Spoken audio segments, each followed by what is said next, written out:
Ada satu hal yang sering bikin hidup terasa berat. Bukan karena masalahnya besar, tapi karena kita berusaha mengatur hal yang bukan milik kita.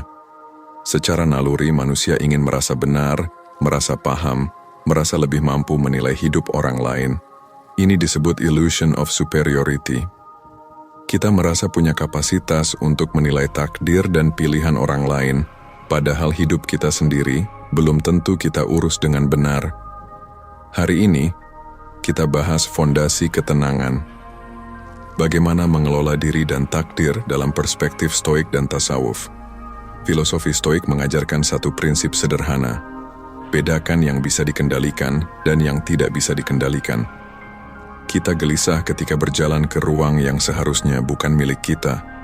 Ingin dipahami semua orang, ingin dihargai, ingin hasil sesuai keinginan. Padahal, itu bukan kendali kita. Yang dapat dikendalikan diri sendiri, pikiran, respon, tindakan, usaha. Yang tidak bisa dikendalikan, penilaian orang, hasil kerja, situasi, bahkan apa yang akan terjadi 5 menit lagi.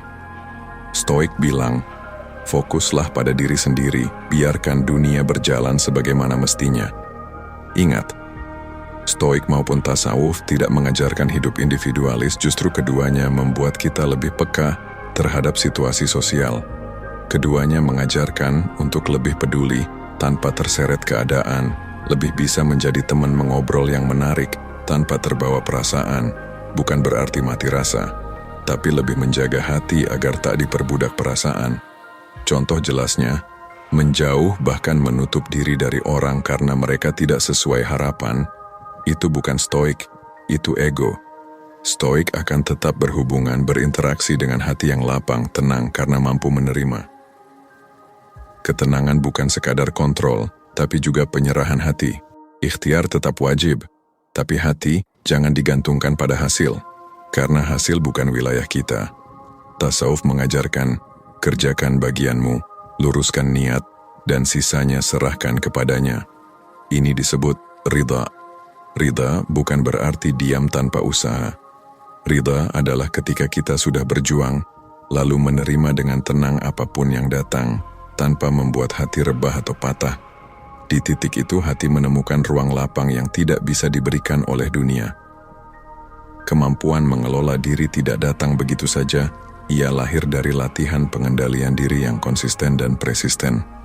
Seneca mengajarkan untuk belajar membiasakan diri, hidup dengan sedikit ketidaknyamanan. Bukan untuk menyiksa diri, tapi agar kita tidak mudah goyah ketika hidup berubah. Dengan terbiasa menghadapi hal yang tidak ideal, mental kita lebih stabil saat kenyataan tidak sesuai harapan.